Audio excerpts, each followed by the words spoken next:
Sezóna u Vlkov, to už je poriadny príbeh. Keď sa obzrieš späť, čo pre teba znamená takto dlhé pôsobenie v jednom klube?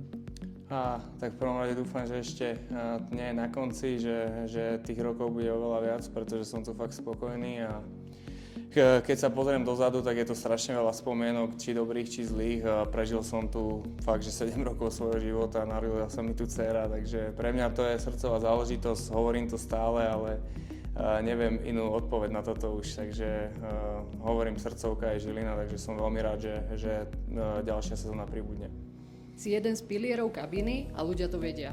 Ako sa podľa teba mení tvoja úloha v tíme po toľkých sezónach?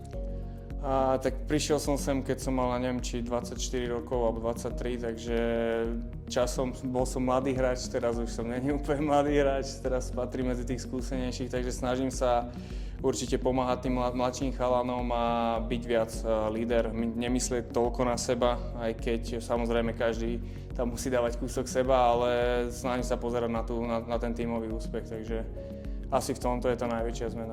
Aký odkaz by si poslal fanúšikom pred novou sezónou? Tak nech si oddychnú, nech strávia čas s rodinami, nech si užijú leto a verím, že nás čaká spolu krásna sezóna a verím, že bude teda oveľa úspešnejšia ako tá posledná.